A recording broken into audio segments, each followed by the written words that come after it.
प्रयोगशाळेत नत्र स्थिर करणाऱ्या, जमिनीतील स्फुरद विरघळणाऱ्या व सेंद्रिय पदार्थांचे विघटन करणाऱ्या जीवाणूंची स्वतंत्ररित्या वाढ करून योग्य अशा वाहकात मिसळून तयार होणाऱ्या खताला जीवाणू खत असे म्हणतात.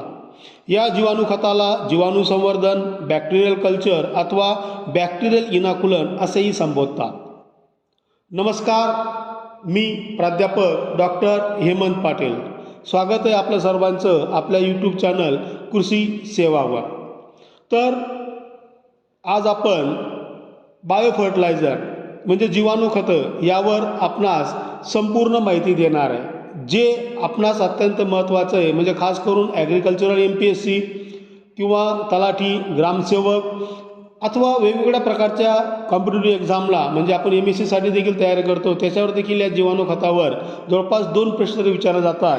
तसेच शेतकरी बंधूंसाठी जो काही आपला वातावरणातला नत्र आहे 78% जवळपास अवेलेबल आहे आणि पिकांसाठी नत्र आपल्याला सर्वात जास्त लागतो आणि तो नत्र आपल्याला जमिनीत फिक्स करायचा असेल तर त्यासाठी आपल्याला बायो इनाकुलंट म्हणजे रायझोबियम, अझोटोबॅक्टर, PSB एक्सेट्रा यांचं आपण प्रक्रिया कशी करायची, या जीवाणू खतांचा फायदा काय काय आहे, जीवाणू खतांचे प्रकार कोणकोणते असतात, ते कोणत्या गटांसाठी कोणते पिकं वापरतात, त्यानंतर आपण जर बघितलं तर याची कोणकोणती पद्धत असते तयार करण्याची, तसंच जीवाणू खतेचे प्रमाण कसं असतं वापरण्याचं, ह्या आणि इत्यादी अनेक मुद्द्यांवर आज मी आपणास हा पूर्ण व्हिडिओ बनवलेला आहे.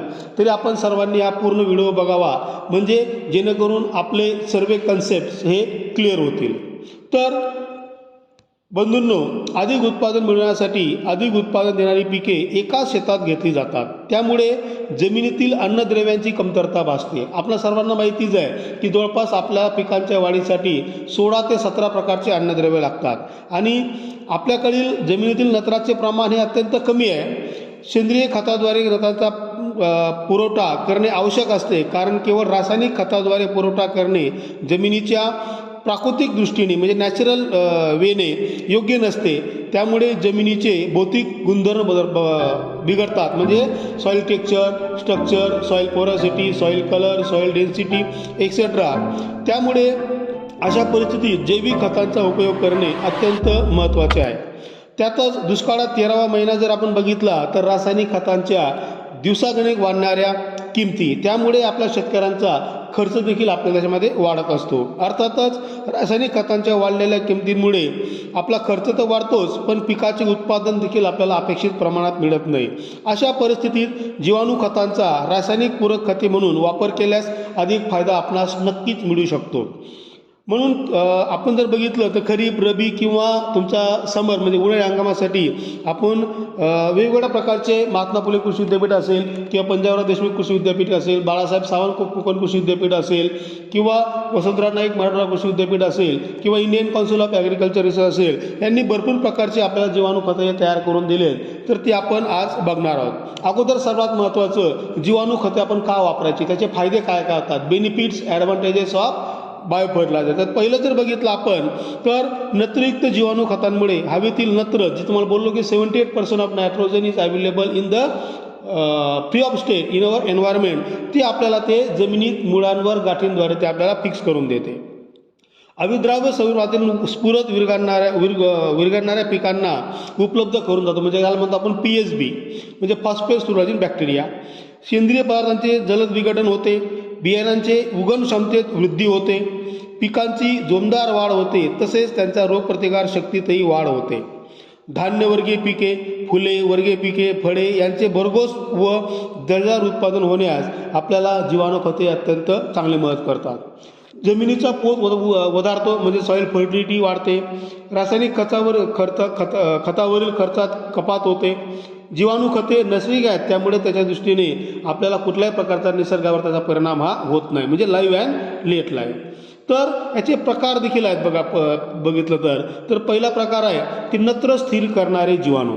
त्यात जर पहिलं मुख्य बघितलं आपण तर ते आहे आपलं रायझोबियम.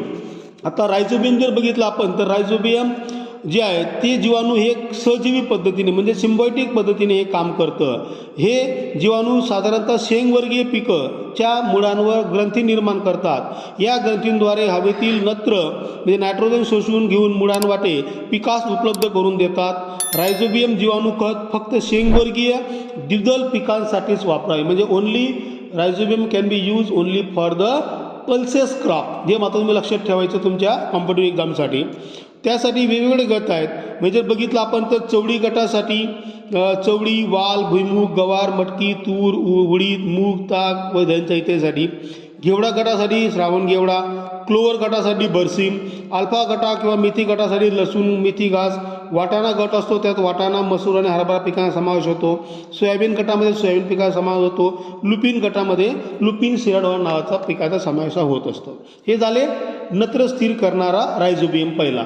दुसरा असतो अझोटोबॅक्टर म्हणजे ऑल सिरियल क्रॉप म्हणजे अन्नधान्यवर्गीय जेवढे पिकं असतात म्हणजे तुमचं पॅडी असेल ज्याला म्हणतो आपण धान किंवा ज्वार, बाजरा, मका इत्यादी पिकांसाठी आपण अझोटोबॅक्टरचा उपयोग करून घेतो.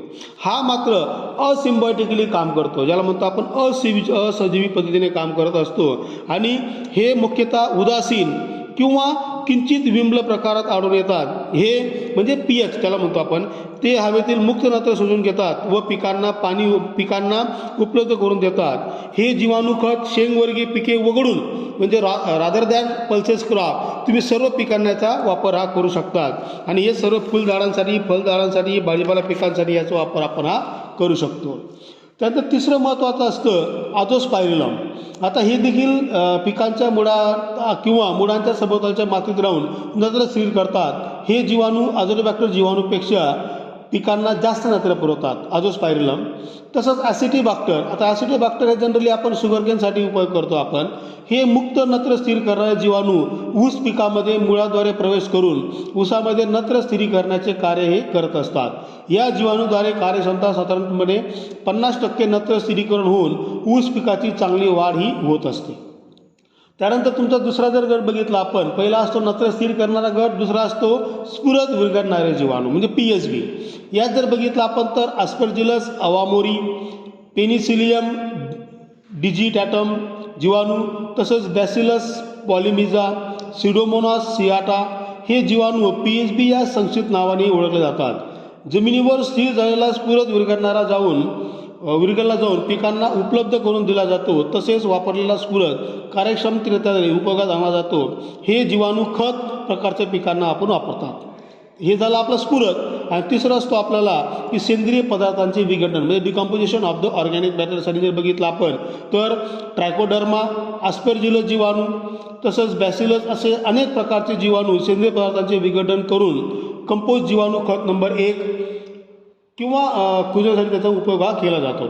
कंपोस्ट खत तयार करणे ही एक जीवशास्त्रीय प्रक्रिया असून तिच्यामध्ये न कुजलेल्या सेंद्रिय पदार्थांचे सूक्ष्म जीवाणूमार्फत विघटन होते आणि कार्बन आणि नायट्रोजन म्हणजे CN रेशो हा मेंटेन केला जातो म्हणजे त्याचे प्रमाण हे कमी ठेवले जाते.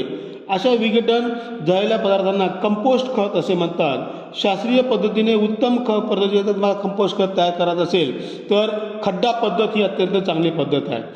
जसं बघितलं तर इंदोर मेथड किंवा Bangalore method, hot fermentation method इत्यादी आपण त्याच्यामध्ये वापरत असतो.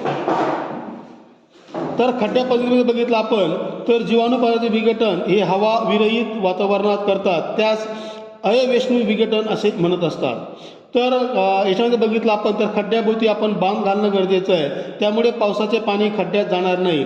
कंपोस्ट खत तयार करण्यासाठी खड्ड्याची रुंदी 2 मीटर बाय 1 म्हणजे खोली 2 मीटर लांब म्हणजे रुंद 1 मीटर खोल आणि 4 मीटर लांब किंवा त्याची लांबी आपण 10 मीटरपर्यंत देखील घेऊ शकतो. म्हणजे आपण खड्ड्यापासून देखील आपण चांगल्या पद्धतीने कंपोस्ट हे कुजू शकतो किंवा ढीक पद्धत अशा पद्धतीने देखील आपण त्याचं आपण हे करू शकतो म्हणजे खड्डा किंवा ढीक पद्धत. पण महत्त्वाची गोष्ट म्हणजे काय आता इथं बघितलं तर जीवाणू खत म्हणजे ज्याला म्हणतो आपण बायो फर्टिलायझर. आता बायो फर्टिलायझर तयार करण्याची देखील प्रक्रिया अत्यंत सोपी आहे. त्याचा सीड ट्रीटमेंट आपण जनरली आपण त्याच्यामध्ये करत असतो ज्याला म्हणतो आपण बीज प्रक्रिया. आता बीज प्रक्रिया करत असताना जर बघितलं आपल्याला तर याचं प्रमाण अगोदर तुम्हाला सांगणं महत्त्वाचं आहे. तर बीज प्रक्रिया करायला आपण सांगू 25 मिली म्हणजे एक म्हणजे लिक्विड वापरत असाल तर 25 मिली किंवा जर आपण पावडर फॉर्ममध्ये वापरत असाल तर 25 ग्राम किलो बियाणे हे तुम्हाला वापरणं गरजेचं आहे. किंवा जर तुम्ही ठिबक सिंचनाद्वारे अप्लाय करत असाल तर 2 लिटर प्रति एकरसाठी तुम्हाला अप्लाय करणं अत्यंत गरजेचं, वेंचुरमेंट टाकणं अत्यंत गरजेचं असतं. किंवा जर तुम्ही ट्रान्सप्लांटिंग करत असाल पिकाला तर तुम्हाला ते जे काही रोपं असतील ते साधारण 500 मिलीलिटर ते द्रावण तयार करून तुम्हाला बुडवायचे असतात. जमिनीत देण्यासाठी 2 लिटर द्रवरूप जीवाणू खत 50 किलो शेणखत मिसळून आपल्याला समप्रमाणात टाकायचं असतं. आता हे सर्व गोष्टी झाल्या, पण आपल्याला हे how to prepare the bio fertiliser म्हणजे हाऊ टू यूज और how to treat the seed that concern bio fertiliser किंवा अझोटोबॅक्टर असेल किंवा PSB असेल किंवा अझोस्पायरिलम असेल, अझोटोबॅक्टर असेल, एक्सेट्रा एक्सेट्रा. तर सर्वात पहिलं काय करायचं आहे की आपल्याला 25 ग्राम प्रति किलोसाठी तुम्हाला अझोटोबॅक्टर घ्यायचं आहे. तसंच तेवढंच 10 ते 15 ग्राम तुम्हाला जागेचं सोल्युशन तयार करायचं आहे. आता जागेचं सोल्युशन आपण काय करतो आपण म्हणजे गुळाचं सोल्युशन तयार करायचं आहे. एकतर त्या बियाणांना अन्न म्हणून गुळ हा बियाणावर जे काही बॅक्टेरिया जगतात त्या बॅक्टेरियांसाठी त्याचा अन्न उपयोग होतो. तसंच ते चिटकून राहतं बॅक्टेरियल कल्चर, म्हणून गुळाचं द्रावण हे तयार करायचं आहे. आणि गुळाचं द्रावण तयार करून त्याची एकदा स्लरी तयार करून घ्यायची आहे आणि स्लरी तयार करून व्यवस्थित हाताने हळुवारपणे त्या बियाणावर तुम्हाला त्याला चोडून द्यायचं आहे. चोडून दिल्यानंतर कमीत कमी 7 ते 8 तास त्याला तुम्हाला सावलीतच वाढवायचं आहे. आणि सावलीत वाढवून झाल्यानंतर मग त्याच्यावर तुम्हाला वाढू झाल्यानंतर मग तुम्ही त्याला पिकाची त्याला पेरणीही करून द्यायचं आहे. जेणेकरून तुमचं वातावरणातलं जे काही नत्र आहे हे साधारण कमीत कमी बघितलं तर 30 किलोपासून तर 80 किलो, फार फार तर 100 किलोपर्यंत नत्र, स्फुरद, पालाश हे तुमच्या या पिकांमध्ये मुळांच्या गाठीवर हे फिक्स होऊ शकतं. म्हणून सर्व शेतकरी बंधू आणि भगिनींनी हे बॅक्टेरियल कल्चर म्हणजे जीवाणू खत अत्यंत कमी रेटमध्ये मिळते. म्हणजे 30-40 रुपयाला तुम्हाला 250 ग्राम म्हणजे 10 किलोचं पावडर किंवा तुमचं लिक्विड देखील तुम्हाला ते मिळू शकतं. हे बाजारात घेऊन तुम्ही ट्रीटमेंट करणं अत्यंत गरजेचं आहे.